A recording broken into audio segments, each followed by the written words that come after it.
नमस्कार दोस्तों, आप सभी का KMIQ में हार्दिक स्वागत है। आज हम पढ़ेंगे क्वेश्चन टेक। हमने पीछे की 2 क्लास में भी क्वेश्चन टेक के बारे में पढ़ा था। आज हम उससे आगे पढ़ेंगे। ओके, तो हमने पीछे की 2 क्लास में पढ़ा था कि पॉजिटिव वाक्य क्वेश्चन टेक नेगेटिव बनता है और नेगेटिव वाक्य क्वेश्चन टेक पॉजिटिव बनता है। ठीक है, और जिस वाक्य में जो टेंस में जिस टेंस में क्वेश्चन टेक होता है उसी टेंस में उसका क्वेश्चन टेक बनता है। ठीक है, और हमने कुछ लिटिल और फ्यू वाले वाक्य भी देखे थे। आज हम उससे आगे पढ़ेंगे। ये फाइनल क्लास है।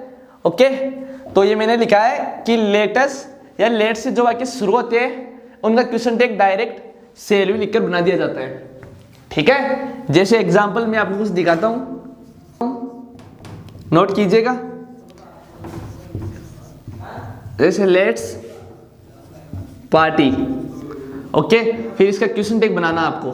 ठीक है, इसी प्रकार नेक्स्ट वाक्य let us go from here.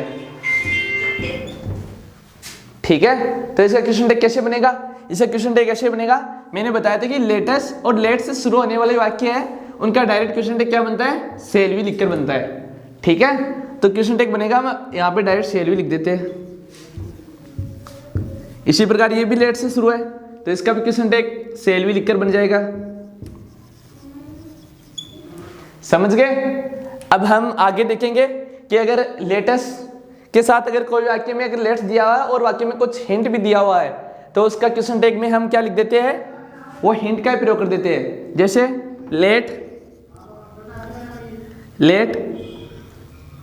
Latus पे इन केस।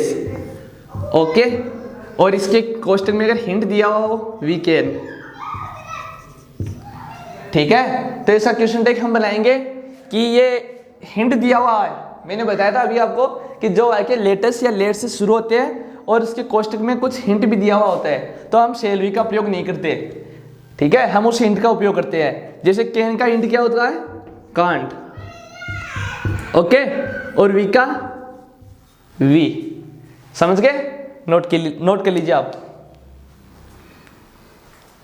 आगे हम पढ़ेंगे कि अगर लेट के साथ, अभी तो हमने लेट प्लस एस वाले ऑब्जेक्ट के बारे में पढ़ा है। ठीक है, अब आगे हम पढ़ेंगे कि अगर लेट प्लस अदर ऑब्जेक्ट हो, जैसे आपने बताया, आप कहोगे कि मतलब आपने एस वाले बता दिया और अगर हिम हो, मी हो, हर हो तब क्या बनेगा? ठीक है, तो तब वाक्य क्या बन जाता है?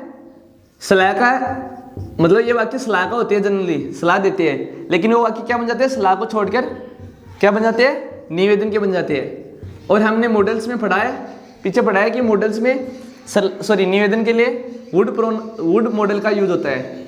ठीक है, तो क्वेश्चन टेक में हम वुड मॉडल का यूज करते हैं। जैसे एक एग्जांपल देखिए, लेट मी गो। ओके, तो इसका क्वेश्चन टेक क्या बनाएंगे आप? मैंने बताया था कि अगर लेट प्लस अदर ऑब्जेक्ट हो तो इसका क्वेश्चन टेक कैसे बनेगा? वुड यू लिखकर बना देते हैं। ओके, नोट कर लीजिए आप। समझ गए होंगे आप कि लेट प्लस अगर अदर ऑब्जेक्ट हो, मतलब ये अदर ऑब्जेक्ट है, अगर यहाँ पर हर होता, हिम होता, इट होता तो भी मतलब pronoun you, model you, would और यू का प्रयोग होता। ओके, ये परमिशन के लिए आता है। परमिशन का अर्थ होता है निवेदन के लिए। ठीक है, आज्ञा मांगने के लिए ना। ओके, नोट कर लीजिए आप। नोट कर लिया होगा। आगे देखते हैं अपन, इसको रब कर देते हैं। ओके, आगे हम पढ़ते हैं कि अगर कोई वाक्य ईच, एवरीवन,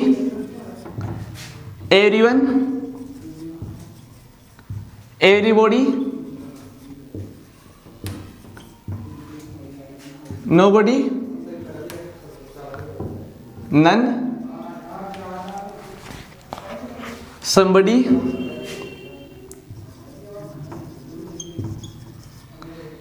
इत्यादि हो, मतलब इनसे रिलेटेड ही और भी प्रोनाउन हो, तो आपने प्रोनाउन में पढ़ा होगा, प्रोनाउन चैप्टर में पढ़ा होगा कि ये सभी सिंगुलर मीनिंग देते हैं।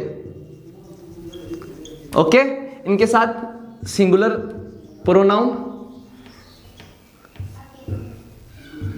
तथा सिंगुलर वर्ब का प्रयोग होता है। ठीक है, लेकिन इनका क्वेश्चन टेक बनाते समय हम प्लूरल प्रोनाउन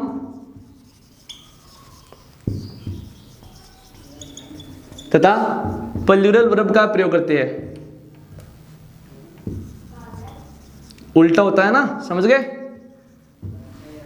ठीक है, तो कुछ एग्जाम्पल है, आप नोट कर लेना।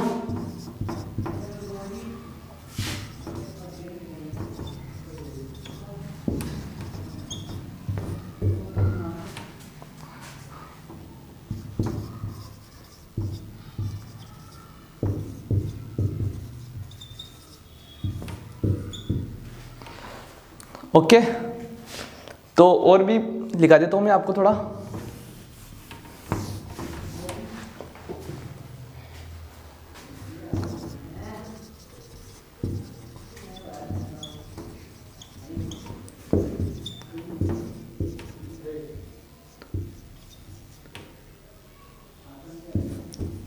ठीक है, इनका क्वेश्चन टेक हम देखेंगे। अब हम देखते हैं कि ये समवन है, मैंने अभी बताया था कि समवन इन्हीं में से एक है, लिख लीजिए, नहीं लिखा तो मैंने। ठीक है, तो समवन इन्हीं में से एक है, तो मैंने बताया था कि ये जनरली सामान्यतः ये प्रोनाउन अपने साथ सिंगुलर वर्ब तथा सिंगुलर प्रोनाउन का प्रयोग करते हैं। ठीक है, लेकिन क्वेश्चन टेक में हम इनका विपरीत उपयोग करेंगे कि मतलब इनके साथ देखो यहाँ पे सिंगुलर वर्ब का प्रयोग हुआ है, प्रेजेंट सिंपल टेंस का वाक्य है तो सिंगुलर वर्ब का प्रयोग हुआ है। ठीक है, तो अपन इसका क्वेश्चन टेक किसमें बनाएंगे?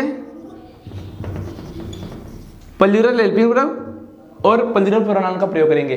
ठीक है, इसी प्रकार ये नोबडी बोथर से अपने को पता है एस कौन से टेंस में आता है? प्रेजेंट सिंपल टेंस में आता है। ठीक है, तो इसी का भी वैसे बनेगा, सॉरी इसका डोंट बनेगा क्योंकि ये पॉजिटिव वाक्य है, तो पॉजिटिव वाक्य क्वेश्चन टेक किसमें बनेगा? नेगेटिव बनेगा। ओके, थोड़ा ध्यान दिया करो बोर्ड पे आप लोग भी। ठीक है, अब यहाँ पे नोबडी आ गया तो इसका पॉजिटिव बनेगा या नेगेटिव बनेगा? बताइए आप। नेगेटिव बनेगा, सॉरी पॉजिटिव बनेगा क्योंकि नोबडी ऑलरेडी अपना क्या दे रहा है? नेगेटिव मीन दे रहा है, पता आप लोगों को। तो इसका क्वेश्चन टेक पॉजिटिव बनेगा, तो प्लूरल वर्ब का प्रयोग होगा तो प्रेजेंट सिंपल टेंस में हम पढ़ते हैं कि डू या डज वर्ब का प्रयोग होता है। ठीक है, ये सिंगुलर के साथ आती है, ये प्लूरल के साथ आती है। ठीक है, तो इसके साथ किसका प्रयोग होगा? डू का प्रयोग होगा, और प्लूरल प्रोनाउन दे का प्रयोग होगा। समझ गए? इसी प्रकार ये वाक्य एवरीवन वांट्स टू सक्सीड, सभी सफल होना चाहते हैं। ठीक है, तो इसके साथ देखो ये प्रेजेंट सिंपल टेंस का वाक्य है और अपने को पता है कि ऐसे आई एस सिंगुलर के साथ लगता है। ठीक है, तो इसका प्रोनाउन डू होगा, सॉरी वर्ब डू होगी, हेल्पिंग वर्ब। ठीक है, और एवरीवन के साथ क्या लगेगा? डोंट लगेगा क्योंकि पॉजिटिव आकर के क्वेश्चन टेक नेगेटिव बनता है। ठीक है, और two pronoun plural pronoun use होगा तो प्लूरल प्रोनाउन दे होगा। ठीक है, समझ गए होंगे आप, नोट कर लीजिए।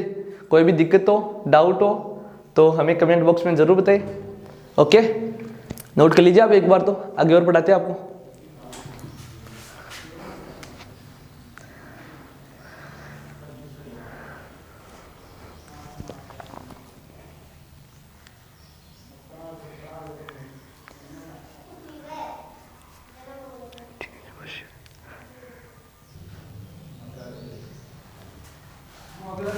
नोट कर लिया होगा आपने, चलो मैं रब कर देता हूं। चलो आगे देखिए, लास्ट पॉइंट है। अगर किसी वाक्य की शुरुआत समथिंग, एनीथिंग, एवरीथिंग, नथिंग तथा ऐसे ही कुछ अनकाउंटेबल प्रोनाउन से हो, अनकाउंटेबल प्रोनाउन से हो, तो इनका क्वेश्चन टेक बनाते समय अपन सिंगुलर वर्ब का प्रयोग करेंगे, मतलब जिस भी टेंस में होगी तो उसकी सिंगुलर वर्ब का यूज करेंगे। ओके, और इट प्रोनाउन का प्रयोग करेंगे। समझ गए? तो ऐसे मतलब थिंग वाला होता है ना, ये याद कर लेना कि जो थिंग वाला होता है उसके साथ सिंगुलर वर्ब का प्रयोग होता है और इट प्रोनाउन का यूज होता है।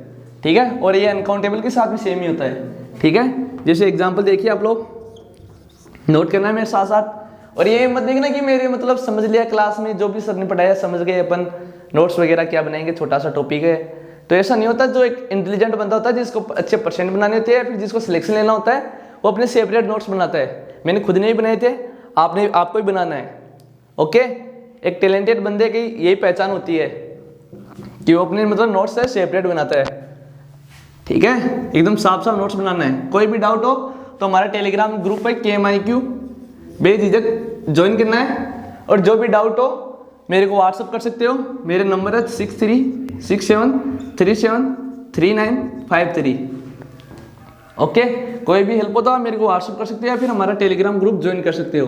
वहाँ पे अपन रोज मतलब PDF वगैरह चढ़ाते रहते हैं, क्वेश्चन वगैरह डालते रहते हैं। ओके, तो हमारा ग्रुप जरूर ज्वाइन करना। टेलीग्राम पे सर्च कर लेना, KMIQ आ जाएगा। ठीक है, एग्जाम्पल देखिए, नथिंग इज इम्पॉसिबल, सुना होगा आपने नाम। ठीक है, एक इसका विपरीत लिख लीजिए आप, एनीथिंग इज पॉसिबल। ठीक है, नेक्स्ट लिख लीजिए,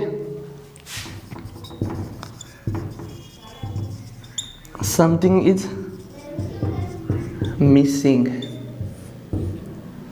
ठीक है, तो ये सेंटेंस देख लीजिए, बना लिया होगा आपने, मेरे को लगता है कि आप लोगों ने बना लिया होगा।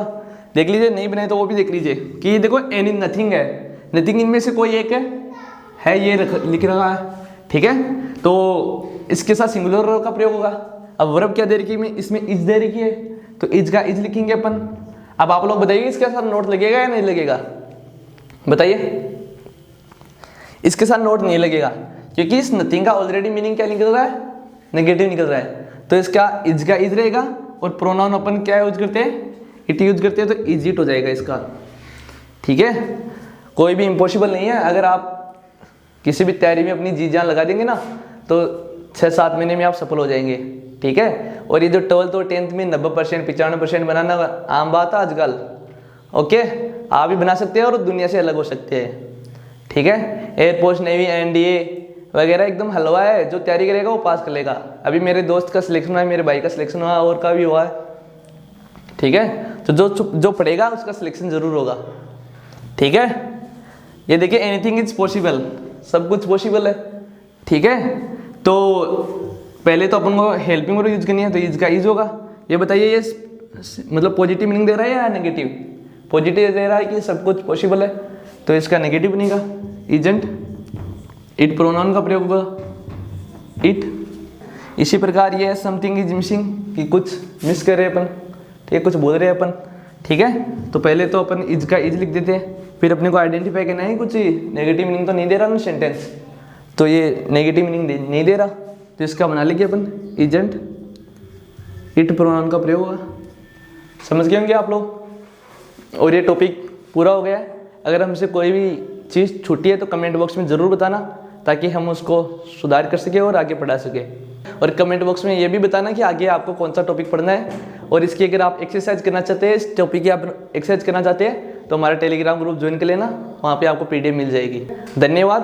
और हमारे इस चैनल को ज़रूर सब्सक्राइब करना, KMIQ को, और अपने दोस्तों के साथ भी शेयर करना, ताकि वो भी कुछ सीखे। कोई भी चीज़ है ना, शेयर करने से ही आपको नॉलेज बढ़ता है, एक जगह पर रखने से कोई इंप्रूवमेंट नहीं होता। समझ गए? तो नॉलेज बढ़ाना है तो अपने दोस्तों को बांटिए, दोस्तों को सिखाइए, फिर सीखने से ज्ञान दोगुना होता है। ठीक है, धन्यवाद। चैनल को सब्सक्राइब तो जरूर कर देना ना। ओके, धन्यवाद।